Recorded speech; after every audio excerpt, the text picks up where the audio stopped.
Hey guys, what is up? It's your boy Chef Dinner here, back with another video. We're jumping in with our sports talk video today, guys. Got a lot of sports things to talk about, and let's just jump right in. We got the wrestling show on today, and let's go in with NBA news. So today in NBA news, the NBA did start their NBA 8 seeding games that they were planning to do. The first game was the Utah Jazz versus the New York Pelicans. I believe the Pelicans won, but I just want to make sure it's the right score. And then I believe the Lakers beat the Clippers in the second game. Let me check. Yeah, so that is. That's the Jazz beat the Pelicans 106 to 104. Then the Lakers beat the Clippers 100 to 103. So very close games. I didn't watch any of them. I watched a little bit of the first game, but they were pretty good. It's good to see some basketball back. We play some more games today, but I'm not really sure when the actual postseason starts, when the playoffs start. But right now they're playing the seeding games for the seeded teams to see if maybe the Wizards can try to bump out the Magic to get their seed, or teams like the Suns, the Kings, even the Pelicans could bump out the Memphis Grizzlies to get their 8th seed, and maybe other seeds can change. For some teams, some teams are already kind of a lock in for like some seeds, like the first seed is already a lock for the Bucks and the Lakers. So some of these teams doesn't really matter if they play, but it is still good they can play, work up their skills a little bit since they haven't played in a while. So the NBA is back. The Knicks finally got their new coach. They signed into a 5-year deal because the Knicks have not been too good recently. But other than that, they got a new coach, and we're finally going into the NBA season. The NBA is finally back. Let's move it on next to NFL news. No, not really any NFL news today. Just a lot of players are signing all out of the season stuff we've already seen with the NBA, the NHL, and the MLB with all their seasons coming back. We even heard that training camps are starting off and stuff again, and a lot of players are opting that. LaShawn McCoy signed with the Buccaneers, I believe. So players are opting out. Some players are signing, and the training camp's happening. So nothing really NFL news. Let's move it on to NHL news. We're kind of breezing this by. NHL news is here. They played a couple exposition games, but tomorrow they start their qualifying round games on my birthday. They're starting that, and I have been looking kind of more into the insider stuff, like I talked about with the Orlando bubble, insider of what the Toronto mainly the Toronto bubble, also loaded the Edmonton bubble. But we get to see what it looks like, what the arenas look like, what the locker rooms look like. It looks pretty interesting. So qualifying rounds do start tomorrow. I'm very looking forward to that, to watch the Penguins play. Let's move it on to MLB news, because we have a lot of MLB news to talk about. Number one, we are having a bad outbreak regarding the virus, where it started in Miami. So apparently Miami had a couple positive tests, and they were going to conceal MLB about what was going to happen if they played, and they ended up saying, yeah, we'll just go ahead and play the Phillies game. So the problem is that they had an outbreak with the Phillies. The Phillies had an outbreak, and the Marlins had an outbreak. Nearly half of the players on the player pool have gotten the coronavirus. The Marlins season has been postponed for a week, and the Phillies are starting to get ready again to play. I think their next series against the Nationals, and I think it's either the Nationals or the Yankees. But Derek Jeter and Don Mattingly, they're not handling this really well. They need to, bump things up. They're not handling this really well, so they need to work on some things again. Another MLB news, we had a big collision car thing.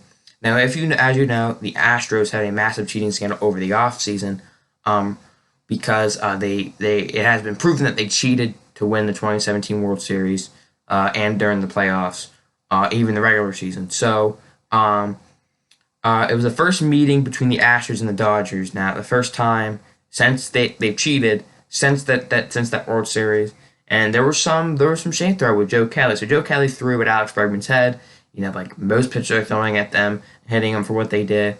And then actually Michael Brantley spiked him when he was on first base. He spiked Joe Kelly, and he went to go hit Correa, and he missed. And then he struck out Correa and made his face thing, that the meme we've all seen about now. We've all seen 20 times by now. So and he got suspended for 8 games. Joe Kelly got suspended for 8 games, citing his previous suspensions and what he's done in the past. In a regular season, he would have got a 20, and that to match up to the 60-game season, he's getting essentially in the regular season a 22-game suspension. This is massive for Kelly. And compared to how the Astros were cheated, how they were punished, this is downright terrible. And then how Robert Manfred, how he had a team who literally cheated to win the most, probably one of the most prizes in baseball, the World Series, one of the biggest things you could do in your career, to go to the World Series, to win it, and then they cheated to do it, and you hardly punished them. They lost a draft pick, and they lost their manager for a year. Big whoop. No players were punished, but Joe Kelly gets punished for throwing a guy at his head. So we're telling me if I'm pitching it and a pitch gets away from me, I'm suspended for half the season. It's unfair for It's unfair, and Manfred is doing a terrible job and should lose his job as commissioner. He's probably a worse commissioner. Well, Vince McMahon really isn't a commissioner. He's probably worse than Vince McMahon, and we'll get on Vince McMahon in a second. But he's doing a horrendous job. And now, well, this is kind of a smart thing, but I don't really like it. With the MLB, with the outbreaks of recent teams, that they're making doubleheader games, 7 innings instead of 9. With, if it goes in the 8th inning, they'll be running around first, second, and stuff like that. I don't like it personally. I like the 9, but I mean, what are you really going to do at this point? It's really, what are you really going to do at this point? And I know there was a positive test in the Cardinals organization, and they shut down the whole game. I think they're really, really, really worried now, because when there was a positive test, like when Juan Soto got it, they didn't cancel opening night, stuff like that. But now they're really starting to get worried. They're really starting to get cautious. So yeah, I think they're kind of overreacting, but also they're reacting enough. So it's really weird how the MLB season might even get canceled after we got like a week of baseball. But that's how it's doing. I'm gonna read you guys the standings. I'm actually gonna tell you guys the standings of each sport league when it starts back up. I'm not gonna do NBA today because I only played 2 games, so like it really matters. I'm only gonna do MLB for today. So regarding MLB standings, we're gonna start off in the National League. The National League Central, Chicago leads it with 4 wins and 2 losses, followed by Milwaukee in second with 3 wins and 3 losses. St. Louis in third with 2 wins and 3 losses. Cincinnati and Pittsburgh are tied for last place with 2 wins and 4 losses. We go into the National League East, which is kind of a different situation because the Marlins haven't played, but it currently stands. Atlanta's in first place with 4 wins and 3 losses, followed by the Mets and the Nationals are tied. The Mets and the Nationals are tied for second with 3 wins and 4 losses each. The Marlins are in fourth place with 2 wins and 1 loss, and the Phillies are in last place with 1 win and 2 losses. In the West, I'm surprised actually these teams are winning. The Dodgers and the Padres are tied for first, each with 5 wins and 2 losses, followed by the Rockies in third place with 4 wins and 1 losses, followed by the Giants in fourth with 3 wins and 4 losses, and Diamondbacks in last with 2 wins and 5 losses. We go into the American League and the American League East, same thing with the Yankees haven't been playing. The Tampa Bay Rays are in first place with 4 wins and 3 losses, followed by the New York Yankees with 4 wins and 1 loss, and then the Blue Jays and Red Sox are tied for fourth place, each with 3 wins and 4 losses, and finally in last place, the Baltimore Orioles with 2 wins and 3 losses. In the Central Division, the Cleveland Indians are in first place with 5 wins and 2 losses, followed by the Minnesota Twins, who with 4 wins and 2 losses. In third place, the Detroit Tigers with 4 wins and 3 losses. Kansas City Royals, 3 wins and 4 losses. And finally, in last place, Chicago White Sox, 2 wins and 4 losses. And finally, rounded out, we have the American League East. The Houston Astros and the Oakland Athletics are tied for first, with both teams going 3 for 3. Seattle's in third place with 3 wins and 4 losses, followed by Texas in fourth with 2 wins and 3 losses, and LA, the Angels in last with 2 wins and 5 losses. A lot of teams in there that are kind of shocking me, really. I don't think the White Sox would be that low. I don't think the Angels would be that low. I didn't think the Athletics would be that. I think that that Astros is gonna be a neck and neck race. I know like the East Division's a little wacky because only 3 of the 2 teams are playing. I didn't think the Reds to have this kind of a rough start to this year, considering they're tied for 4th and 5th with the Pittsburgh Pirates. So this is really interesting. This is really weird, I think, but it's a shortened season. Anything could really happen. So that's it for the Big 4 sports news. Let's go on to WWE. WWE is being very interesting. Now, WWE has SummerSlam. SummerSlam is being very interesting. So there's actually plans where they don't want to have SummerSlam in the Performance Center. So WrestleMania was held in the Performance Center, and there were last couple previews were Money in the Bank was held in the Performance Center. Part of Backlash was held in the Performance Center, and then part of Extreme Rules was held in the Performance Center. But apparently they want each of their shows in the lockdown have a gimmick. WrestleMania had a lot of the Civic, had the 2-night special and the cinematic matches. Money in the Bank had the Twin Towers thing. And then Backlash had the greatest wrestling match ever. And then Extreme Rules, of course, had the horror show gimmick.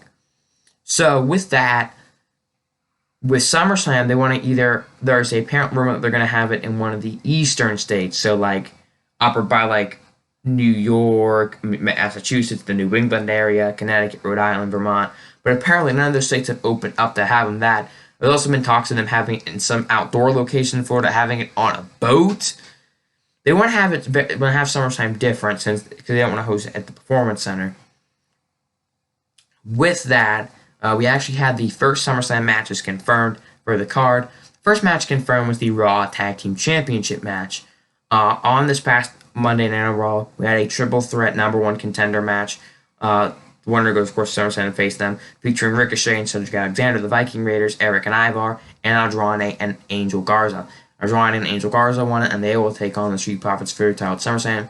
We also had the WWE Championship match confirmed for SummerSlam, Randy Orton versus Drew McIntyre for the title. On the beginning of Raw, Randy Orton talked about how he killed multiple legends, Edge, Christian, The Big Show, and now he's going after the WWE Championship. And in the main event of Raw, when Drew McIntyre defeated Dolph Ziggler in an Extreme Rules match to retain his title, Randy Orton attacked him with the RKO and I think held his title high or something like that, showing that he was going to be the champion come SummerSlam.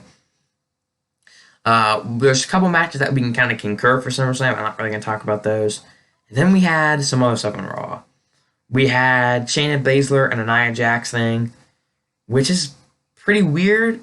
I know they said Nia Jax was fine for her actions on Raw. It's probably kayfabe, it's probably not real. If it is real, I'll be shocked. But I don't know what they're going with that feud there because they didn't do what I thought they were going to do. Now, that I've been wanting the Bayley Sasha Banks feud to happen. So you probably think, okay, they're going to do it. And I thought, okay, this Monday, if someone interferes, they can win the title. You can win the title by count. So last night, it looked like I think Asuka was going to win the match. And then it showed that Bayley was attacking Kairi Sane. So Asuka ran out of the ring. The ref counted 10. Sasha won the title. No Bayley interference that she cost her title to set up SummerSlam.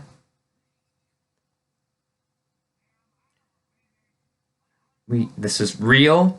They're double champions. No made up referee ending like in Extreme Rules. This is straight up what happened.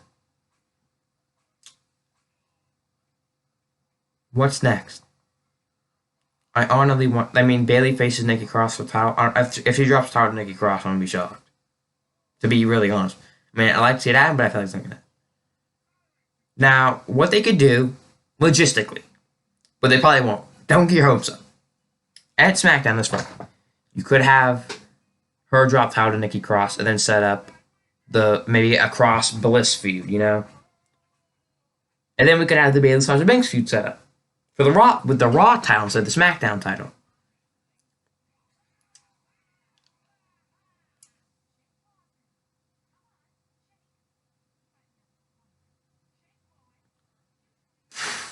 I don't know.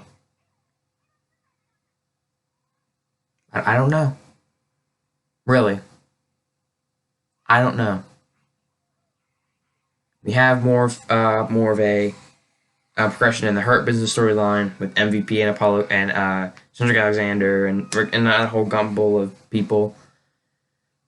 But that's it for Raw. On NXT, we have some stuff.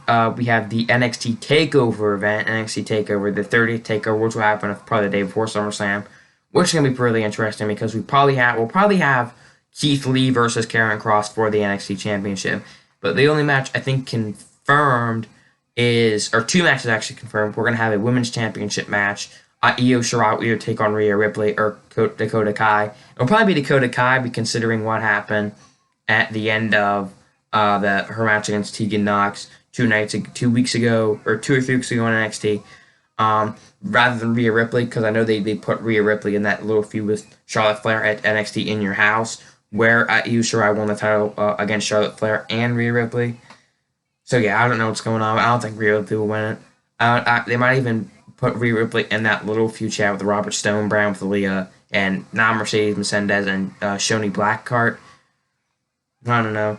But yeah, then we have an NXT ladder match for the vacant North American Championship, because Keith Lee vacated it to give younger superstars an opportunity.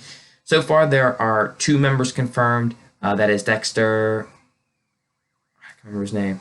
But I remember his last name. And then Bronson Reed. They will go ahead for the ladder match. And then there's a match next week. I believe it is, I don't know, something with 1C Lauren in it, but they're going to go in a triple threat match. A winner goes to the ladder match. So we're going to see, I honestly think that Dexter's going to win it. I think he's a strong contender to win. I don't think we're going to see like Karen Cross win everything. Maybe Dominic Dijakovic could win it. I don't know. But I think it's going to be pretty interesting to see. And then on SmackDown this week, we have things to look forward to. Grand Metalik gets a title shot at AJ's South Intercontinental title. AJ's 100% and retaining. Other than that, we have like a King Corbin Matt Riddle feud kind of being set up, which will probably be like a SummerSlam kickoff show thing. Other than that, that's really it. We have the new SmackDown Tag Team Champions. Bray Wyatt actually said that, which is kind of a confirmed match SummerSlam. He said, "I couldn't defeat Bray Wyatt at Money in the Bank. You couldn't defeat Braun Strowman. Bray Wyatt couldn't defeat Braun Strowman at Money in the Bank. 2014, Bray Wyatt couldn't defeat him at Extreme Rules, and now The Fiend, it is his turn, and they're going to go one-on-one at SummerSlam for the title. Predict it right now." That's really it for WWE news. We have some All Elite Wrestling news with a big spoiler. I'll put a thing down in the description if you don't want to be spoiled, but there's a spoiler. So next week, there's a wrestling debate with Chris Jericho and Orange Cassidy, where supposedly the special guest moderator, the one and only Eric Bischoff. I love Eric Bischoff. One of my favorite WCW legends, stuff like that, coming in AEW. I know he has a podcast where he interviews AEW wrestlers. I think that's going to be interesting to see. We also saw the debut of Matt Kuroda, a.k.a. also known as Zack Ryder, debuting in NXT. He already has merchandise that you can buy. Other than that, I'm starting to really get AEW. I like MJF. He's probably one of my favorite wrestlers. Him and Orange Cassidy. Jon Moxley, I think, still in that feud with Darby Allin and Brian Cage. Got a lot of stuff to look forward to. But I think that's really it for sports news. Sports are right on their way to coming back. We're chucking into SummerSlam. We're chugging into Fight for the Fallen. Hope you guys did enjoy today's video. Tomorrow we're going to get a different video, similar to the one we had last week. Hope you guys did enjoy, and I'll see you guys in the next one.